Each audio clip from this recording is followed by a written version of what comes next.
The successful should never, or wanting to be successful, you shouldn't have any of these excuses. You know, it's a town is just a town. You know, you're your own person, so you've really got to kind of put in that effort and put in that hard work, you know, regardless where you're from. I think in your life you have to be at a moment where you're open to change, whatever it is. Everyone can say, I'm going to swim the English Channel, I'm going to swim around the world, or I'm going to run around the world, or, you know, it's just words, aren't they? The hardest thing is committing to it. Today will be the day you feel yourself rising to be an improved person, rising to cherish that person.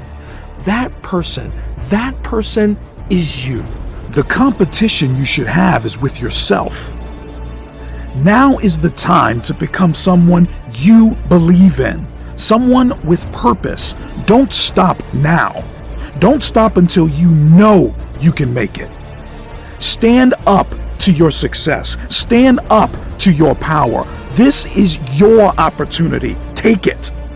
Take it like you own it, because you do. The fire within you is still there. We are all chasing an image. You know what I mean? I was chasing an image of a Special Forces soldier and how that would look, and I was forgetting the one fundamental thing that is so far more important than that, and that's a feeling. It should be the feeling you're chasing, not the image. You know, people want the perfect house, the perfect job, all this, that and the other, the perfect marriage, or whatever it is. But that's an image in your head. It doesn't mean that when you get there, you're going to feel that same passion for it.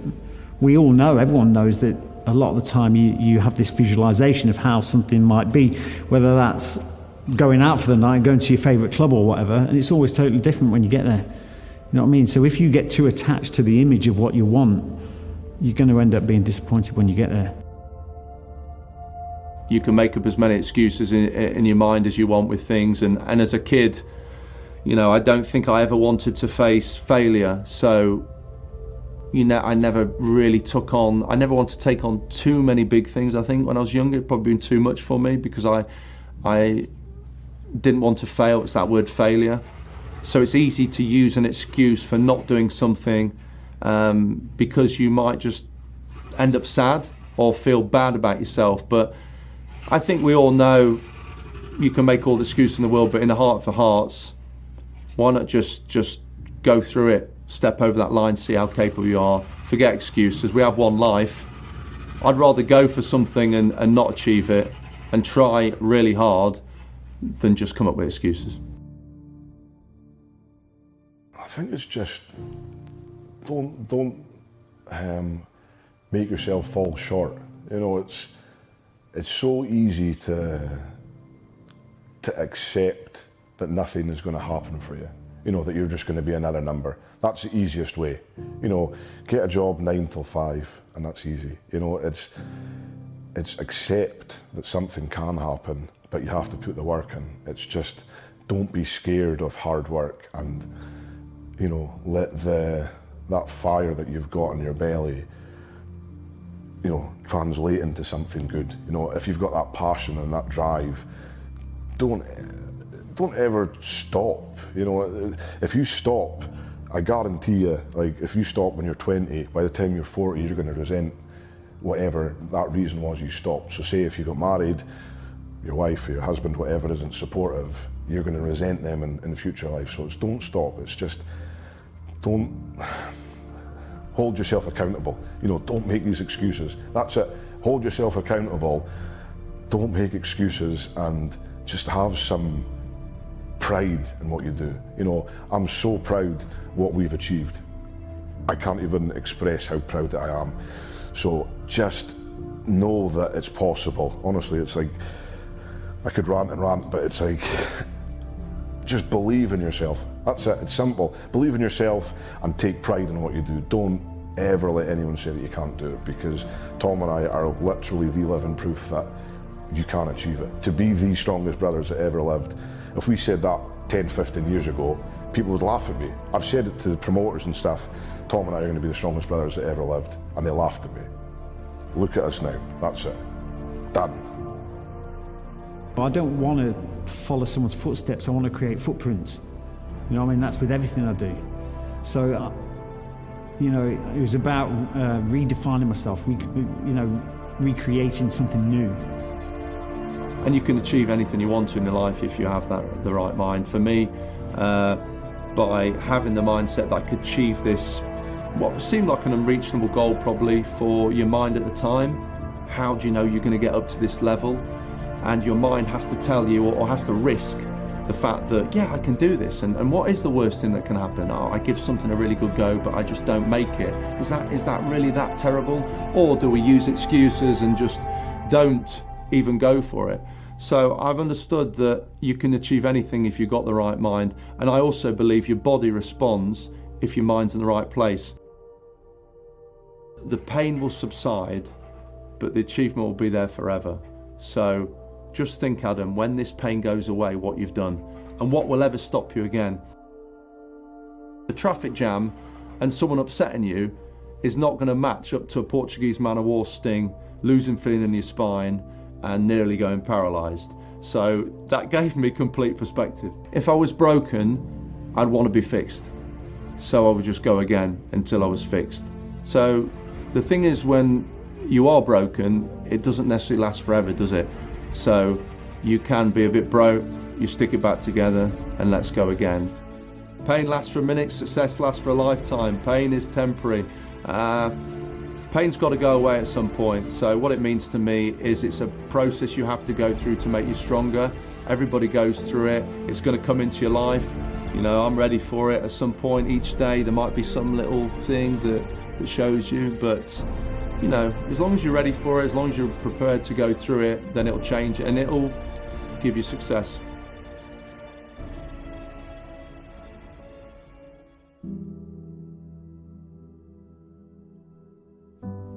Struggled a lot to talk about things. You know, it's now I'm very open and I don't mind showing my emotion and stuff because it's healthy, I think. And to be honest, it's something that is such a massive thing that we all need to do is talk about stuff. But it's a struggle, you know, as a man and as a big, strong man, whatever you want to call it. It's tough to show kind of that other side. It's, you know, just kind of turning a blind eye and saying everything's okay and, you know, it's fine. It's not fine. You know, you've lost someone as important.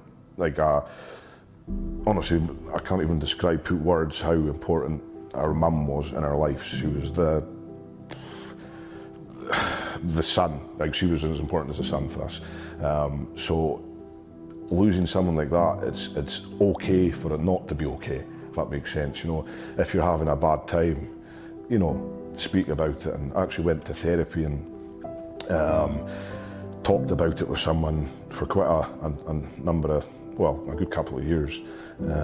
I'm just trying to work out things that were going on. You know, it's tough. It's not, because when people see me, I'm quite happy and kind of, you know, one of the guys that kind of plays up to the crowd and everything like that, and that's how I am as a person. But on the other side, you know, you get the down days that you just kind of knocks you out sometimes, and that's the days that you need that support, you know. So I'm so thankful that, you know, dad, brothers, sisters, my wife, so supportive, and it's just learning how to kind of communicate and kind of make sure that, you know, you're getting heard, and you're not scared to be heard. And I think that's one of the most valuable things, certainly in the UK. You know, the suicide rates and stuff is just such a horrible thing to see people just crumble, and quite a big advocate of like being able to speak and, trying to communicate with people that are struggling. You know, because imagine being not as fortunate as us to have that family, you know, not to have your brothers, your dad, your wife, you're by yourself, you've lost the only person that's there for you, and you don't have anyone else. You know, that's the people that you've got to really help out for. And as like, you know, society and humans, we want to be able to help these people out. And if we can just help one person, you know, from doing anything silly or stupid, then, you know, we're doing a good job. And I implore anyone watching this or that know us just to get in touch and just reach out to us, because we're honestly, I'm always available for a chat for anything. it's okay to be able to say, I'm having a bad day with the wife, I'm having a bad day with my family or whatever. It's fine. No one's, like, I go into the supermarket and I sometimes have not a panic attack, feel anxious, and I hope no one's going to come and speak to me and get all hot and sweaty and panic. And, you know, it's okay to feel like that. You're not a freak to feel like that. It's just one of those things that, you know, you might be having a bad day, there might be something else in your head that's not healthy for you, but, you know, just know that you're not alone. You know, everyone has those feelings, and that's why everyone has those feelings, and we know that. We know there's a high suicide rate in men in the UK, so obviously other people are feeling the same as you. So go get help, go speak to someone, reach out to us, whatever, man. Just don't be scared. I mean, you're not any less of a man for speaking about it. I mean, it's not a big thing to talk about something, ask for help. It's in the opposite way, you know, you're probably more of a man, more of a stronger person, you know, coming forward and saying, look, I'm not okay, is there any way that we could help? And luckily, you know, for me, what I found helped massively is training, going to the gym, you know, releasing that kind of anxiety, that kind of bad feelings I had through the weights, and that really transgressed, and I'm just such a better person now because I can talk about it with people and because I can train so much. Strongman's kind of made me believe I'm more than just another number. You know, it's like being in that, working for someone else. You know, you're just a number to that company. But because of Strongman, I'm more than a number. I'm Luke Stoltman, professional strongman, one of the strongest men in the world. So that's something that I can, you know, it's a legacy I'm trying to create for my family, and it is everything at the moment, and it's something that I've never thought possible. I mean, 10 years ago when I started kind of doing it, you know, getting into it, I didn't ever think that I'd have my own gym, I'd be competing all over the world with my brother, making money from it, being successful at it. I would never thought that. I was just some daft Highlander, you know, going to these competitions that like to have fun. But again, 10 years later, who knows, this year, you know, it might be a 1-2 Stoltman at the world's strongest man. That's the goal. If you want the easy life, then fine, man. It's not going to be rewarding. You know, doing something easy, you get little reward from it. Doing something hard and succeeding at it, doing a marathon, climbing Mount Everest, lifting 500 kilos, putting 230 kilos above your head, those are extremely hard things to do, but the reward is never ending. You know, making that historic lift, the historic whatever it is never ending. You know, so for Tom and I, strongest brothers in history, first brothers in history to ever make the world's strongest man final, that's never ending. I can boast about that forever. And that was hard to do. That was 99.99999% of people will never ever do that. And that's because too many people want the easy stuff. And they're happy with that, that's fine. But know that the harder way is always the bigger rewards. Nothing truer has ever been said. It's simple, you know, go down that. If you've got a path, easy path, hard path every time, every time. Luke actually started getting into the strongman scene, so when I went down to watch him compete, I watched on TV, I was like, you know, Luke's not going to go down and lift cars and stuff. I was like, this is going to be cool. So I went down with him to watch that, and it was that moment was when he started lifting the cars and the logs. I was like, this is fun. This is like what men should do, you know, not going into the gym lifting dumbbells and posing and stuff. This is kind of the real deal. This is what I want to be involved in. So it was after that moment, we went to like a specialist gym in Inverness called The Forge, and that had all the kind of kit we needed. It didn't have the top of the range kit, you know, it had Atlas stones which were chipped out of it, you know, it had like a football bar instead of a log, but it still had the kind of basics. And then, you know, we bought a log into it, we started investing into the gym to get the strongman stuff, and it was from there, that was when I found that gym, fell in love, and started playing with kind of like the stuff I enjoyed to do, you know. Everything was kind of, I had to reprocess things 3 or 4 times over. So that's why I excelled at sport, because there's always, with people with additional needs, there's always one thing that they're good at, and there's always one thing that they don't exceed that at all.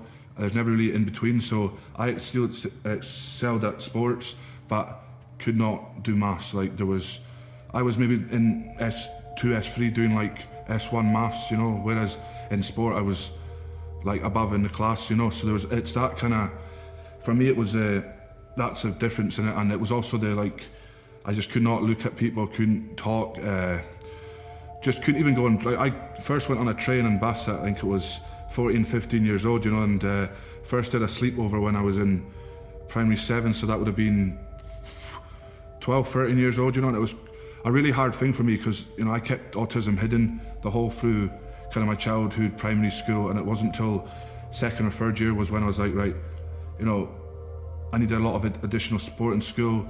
I didn't want my mates to laugh at me. I didn't want people to say, oh, why is Tom staying off school? Why is he not coming here? So that's when I told people and was more open. And since that day in school, that was the day that kind of a weight fell off my shoulders. I was like, this is, like, everybody accepted who I was, and it felt like a relief and emotional, because I thought people were going to be like, oh, you're weird, you're different, you know, just because you got a label doesn't mean we're different people, you know, we're all the same at the end of the day.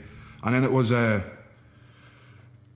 when I first did strongman, it really kind of got to me when I had like all the cameras on me, you know.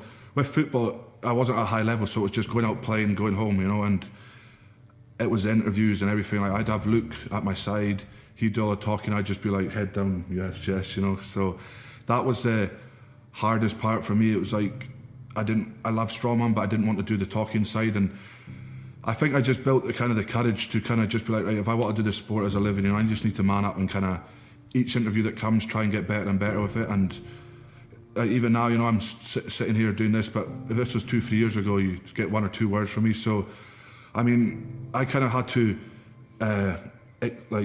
mature quick, you know. I mean, all my mates were jobs, mature, you know, girlfriends by the time they were 20, 21, they were all mature and stuff. But, you know, so I was like, I want to prove people wrong, you know. I want to prove, like, people that thought, like, oh, you're not going to do anything in your life, you're not going to get a girlfriend, you're not going to do nothing, you know, because my grades in school didn't really, you know, do the best. So I left school, you know, got a girlfriend at 18 years old, and then moved out my house, I think it was at 20. So I was like, already that's a massive step for me. A lot of people in the strongman game as well said, like, Tom, you're the future. This was when I was like in the junior ranks, you know, 21, 22, oh, Tom, you're the future, you're this, you're that. But, you know, I was physically strong, but mentally was the thing that really let me down when I was a junior. I mean, I thought I was going to win every junior title there was, but it was my mental aspect of things. If, you know, if I came last in an event, that would be me done, you know. I couldn't say, like, oh, I can still win this. I would just throw my stuff away, walk off, and that would be me done. And it wasn't until I came last in Britain's Strongest Man in, I think it was 2017, I didn't even finish the comp. I came 13th, so I was dead bottom, didn't get to the stones, and I kind of just went backstage, and that's when Shay came to me and like said, oh, go out there and do stones, go out there and do stones. I was like, nah, I'm not going to do it. So that was when I kind of went home. I was like, you know, am I capable of doing this sport? Because, like, physically I could do it, but mentally I just was in bits, you know. I just didn't believe in myself. When you have like loads of people putting pressure on you, like saying, oh, you're the next big thing, you know, that piles on your shoulders. So I took a month or 2 off the sport, and then came back and like got my mental aspect just bang. I think I just took all the pressure off myself and just believed in me. And if people want to say, oh, Tom's the next best thing, Tom's not going to do nothing, they can. I just kind of started concentrating on myself and really got my mind thinking that, like, you know, I can be the best, and I need to say it, I need to prove it. And having Sinead, Luke, the family there to help me was one of the best things, you know. Yeah, well, obviously, like with strongman, you know, you're away from family, you know, you have to kind of sacrifice a lot of things, and in my eyes, strongman's probably one of the toughest mentally, like on your mental, you know, you have to be mentally and physically strong. I think it's one of the toughest sports you can do. And for me, having Asperger's, you know, and autism, and, you know, putting it out there that like people with this disability can do stuff, you know, and it's just a label. And the amount of people I've kind of helped to say, like, oh, you know, they want to be the next Tom Stoughton, because it's just unbelievable, you know, and that's what I want to keep doing. And it's just yeah, putting yourself in situations that you never thought you could handle is a great feeling as well, you know, because like I've been in situations in strongman where Luke's not been there, you know, I have to get out of it myself, and it's just, I can now do that, you know, whereas I didn't ever be able to do that without anybody around me. So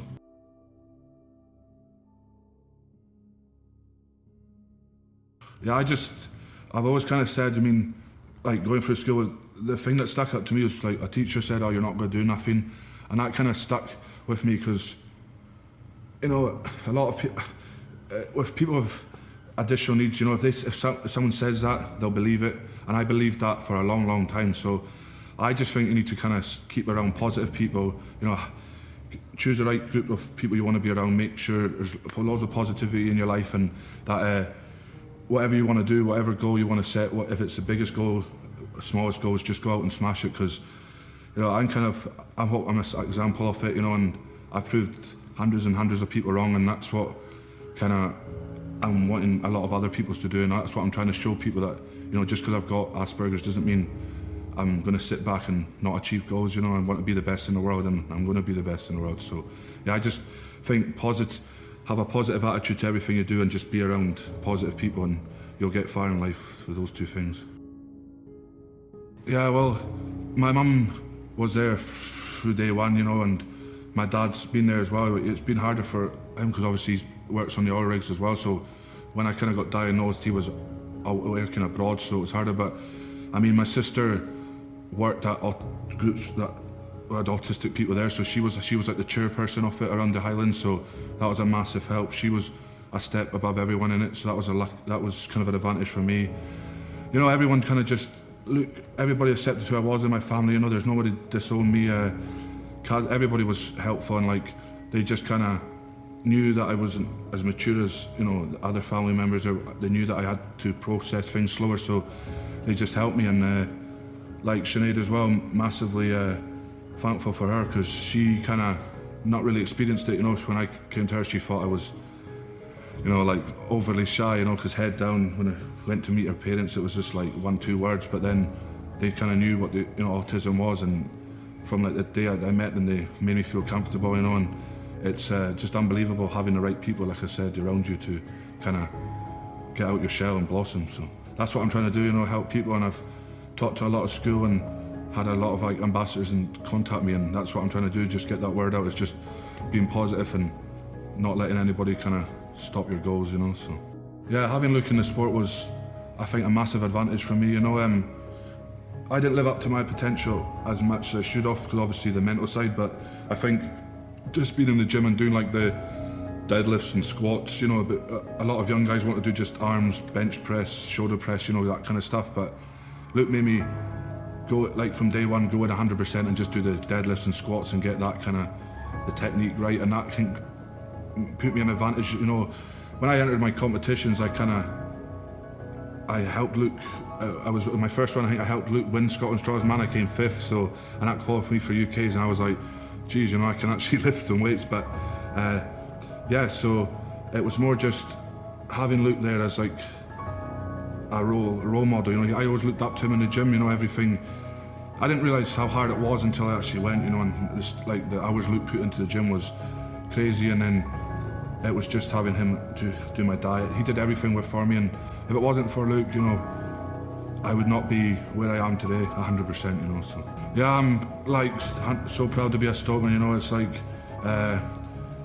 I just want to make this name a legacy, you know. I want to be, I don't want to just win World's Strongest Man once, I just want to win it multiple times. I want to break as many records as I can. I just want this name to be like, as soon as someone says Strongman, they remember this name, Stokeman.